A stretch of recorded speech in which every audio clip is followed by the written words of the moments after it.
আচ্ছা, জিহাদি বলার আগে আমি বলবো যে জিহাদি শব্দটা কোত্থেকে এসেছে। জিহাদ এটি আরবি। আসসালামু আলাইকুম রহমতুল্লাহ। সম্মানিত ভাইরা, এই মহিলা জিহাদি শব্দটি নিয়ে কি বললেন আপনারা বিস্তারিত শুনেন ভিডিওর মধ্যে। পুরো শুনে যাবেন, কারণ পুরো না শুনলে আপনারা বুঝতে পারবেন না। পুরো ভিডিওটি শুনবেন।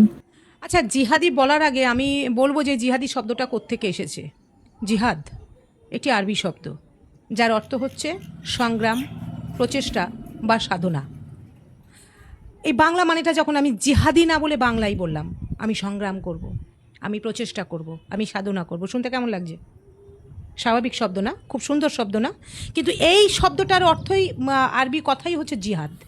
তাহলে জিহাদ শব্দের অর্থ যদি সংগ্রাম, প্রচেষ্টা হয়, তাহলে বিজেপি কোত্থেকে এই জিহাদ শব্দটাকে নিয়ে আসলো এবং এই জিহাদ শব্দটাকে দিয়ে যে কিছু কিছু খারাপ বিষয়কে এর সঙ্গে জুড়ে দেওয়া হচ্ছে, সেটা অত্যন্ত নিম্ন মানসিকতার পরিচয় হলো না?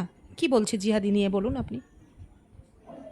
বিভিন্ন জায়গায় জিহাদি নিয়ে কথা হচ্ছে, জিহাদ করছে, জিহাদ করছে। জিহাদ কি? সংগ্রাম করছে।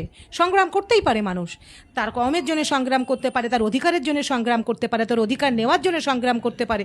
এর মধ্যে তো খারাপ কিছু নেই। এবং জিহাদ শব্দের অর্থই আগে আপনারা জানুন যে জিহাদ শব্দের অর্থ কি। জিহাদ শব্দটা নিয়ে একটু পড়াশুনো করুন, তাহলে বুঝতে পারবেন যে জিহাদ শব্দের অর্থ সংগ্রাম করা। এবং এটাও দাবি করা হচ্ছে যে ল্যান্ড জিহাদ মানে হিন্দুদের জমি যেন মুসলমানদের কাছে বিক্রি না করা হয়, এটাও নাকি একটা জিহাদ। এটা এগুলো তো ডিভাইডেড না ভারতবর্ষ আজকে। আচ্ছা বলুন তো দেখি, এই ভারতবর্ষ যখন ইংরেজদের শাসনে ছিল তখন এই ভারতবর্ষ কাদের জমি ছিল? তখন এই ভারতবর্ষ হিন্দু, মুসলিম, বৌদ্ধ, খ্রিস্টান সকলের জমি ছিল না? এই জমিকে ইংরেজদের হাত থেকে কেড়ে নেওয়ার জন্য এই সংগ্রাম করেছিল না?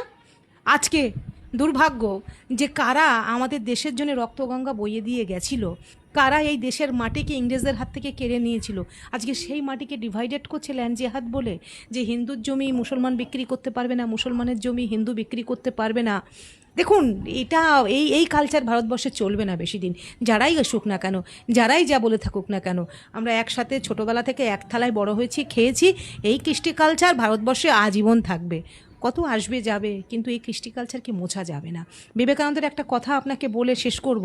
বিবেকানন্দ যখন শিকাগোতে বক্তব্য রাখতে গিয়েছিলেন, তখন তিনি গর্বের সঙ্গে বলেছিলেন যে এমন আমি একটা দেশ থেকে এসেছি যেখানে হিন্দু, মুসলিম, বৌদ্ধ, খ্রিস্টান সকল সম্প্রদায়ের মানুষ একসাথে বসবাস করে, যেটা অন্য পৃথিবীর কোনো দেশে নেই।